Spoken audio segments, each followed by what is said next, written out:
ku parliament ku blanta kumene a president akuyankha mafunso kumene kuti kwachema. Anyway, pali ka scenario kena kake kamene Nankhumwa Richard Chimwendo Banda komanso a George Chaponda kamene kaka ndithu akhalashanapo ndi anyway tinguonera pano papa kuti zili bwanji guys. Thank you so much Malawi and cameras.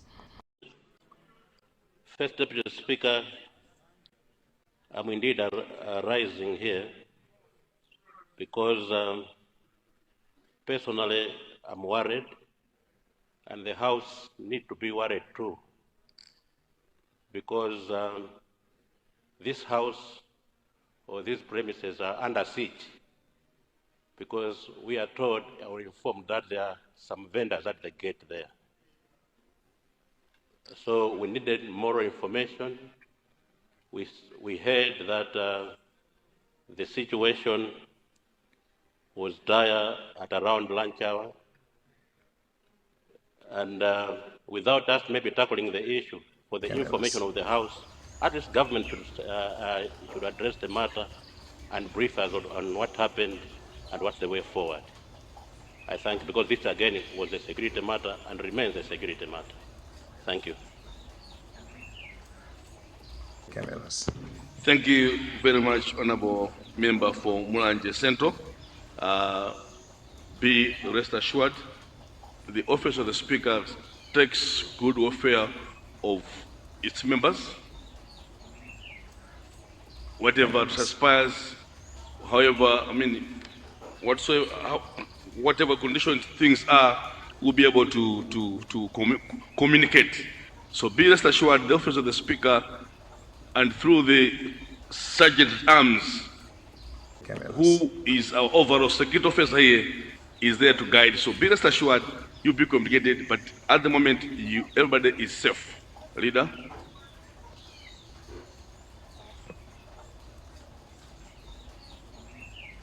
Leader. Thank you so much, Honorable Speaker, First Deputy Speaker.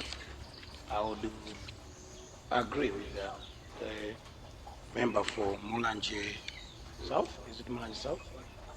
Central. Mulanje Central for raising the matter. And I wanted to, he said government should tell us what's happening. If you allow me for just a minute, I'll be able to tell you what is happening. When the vendors came in the morning, before we went for lunch break, we had gone to meet them. The situation was tense, but we were able to talk to them. But finally, what was agreed is that their leadership should come and get a roundtable discussion. And as I'm speaking, that meeting is taking place right away here with some ministers. I was in that meeting. It's a cordial meeting. The belief is that from here, they are going to go and brief their colleagues out there. The situation out there is calm. The vendors are seated.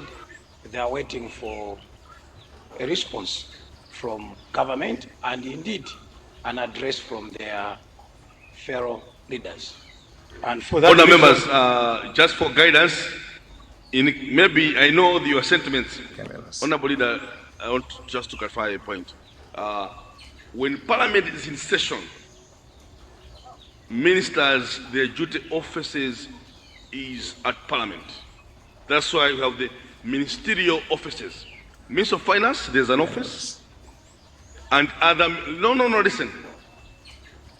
When ministers are at Parliament, their duty station also is at Parliament. Thank you. Leader.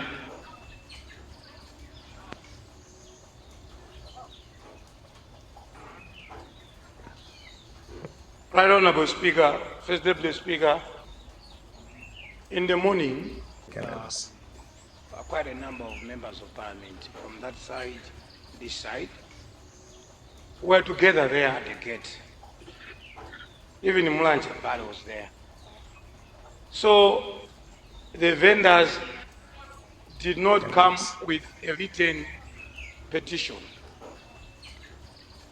They came with complaints, and it was first the chair for trade who went to receive the petition, but there was no petition. They were explaining their issues. And for that reason, it was not handled in the manner that petitions are supposed to be handled. They were there, we were together with them. They cannot say I'm lying. Then, because of the urgency of the matter, they needed to be addressed to make sure there is peace and also they are able to understand. For that reason, their leadership is in discussion with the Minister of Trade and other ministers. And because they need answers from the Minister of Trade. Now I want to ask my fellow members here. I know it can be taken in any way, in any turn, but this matter must be understood. It's not political, it's a matter that vendors are going through and it must be addressed today, and they are being addressed. For that reason, there's no harm for a minister to talk to vendors. Leadership, even here. I have an office here, and you have already said that. I can be able to talk to them. Otherwise, if our colleagues feel that the vendors should not be addressed here, that's not good. Parliament is for the people. They came here. There's no crime for vendors to get into Parliament. Now, if they came to Parliament, the chair for trade went there, faced up the speaker. And it is very clear, they were there. So fellow colleagues from that side, you were there. If it was your petition, then maybe you can cry foul. But the owners of the petition have allowed discussion. But if it was your petition, then say it here. But otherwise, the real owners of the petition have accepted to talk and discuss. But if you want another petition, just send your other leaders to bring that petition in written form. But according to the ones who brought the petition here, a verbal one, they are being addressed, and we are prioritizing it. And we cannot chase the vendors away. We must talk to the vendors. We must address issues that the vendors have brought. If you want to chase the vendors away from here, we are not going to allow that. Because as this government, we want to talk to the vendors, and the vendors have been accommodated. Thank you so much. First step to speak.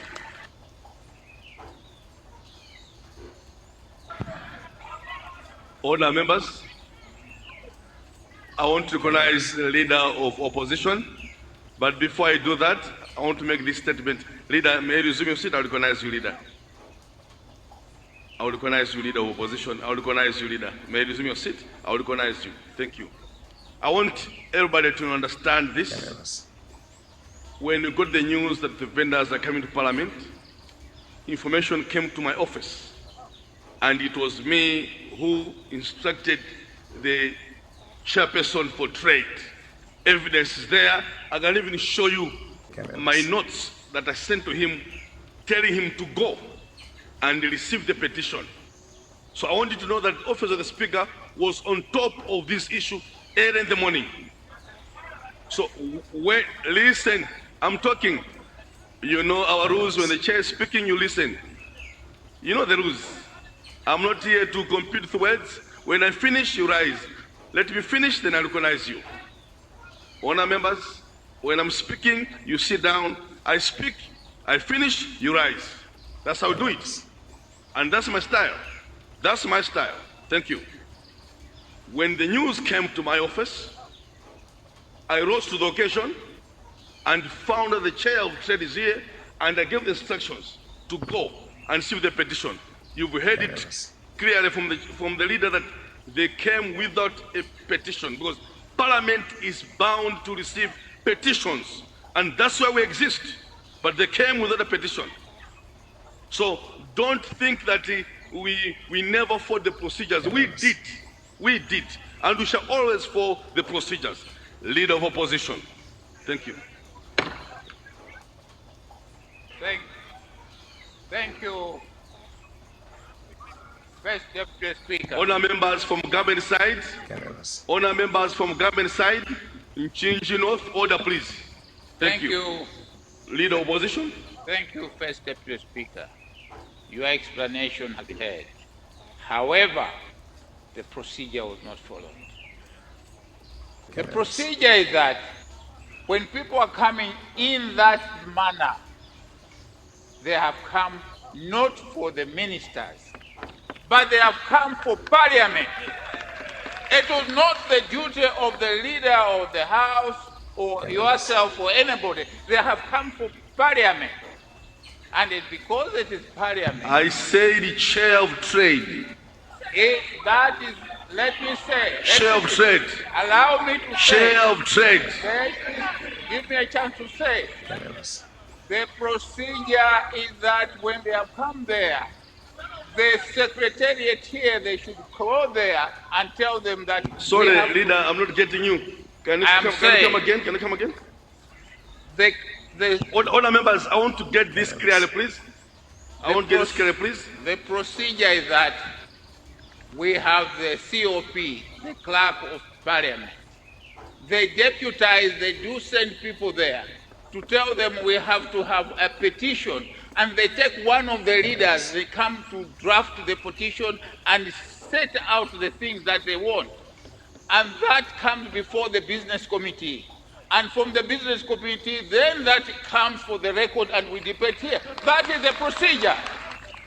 That is the procedure. I have been in this house for 20 years. I've never seen it being handled that way. This should be the case. Honorable Leader of Opposition, what we're saying is very true. However, the situation was beyond what we're saying. In that case, what did you do?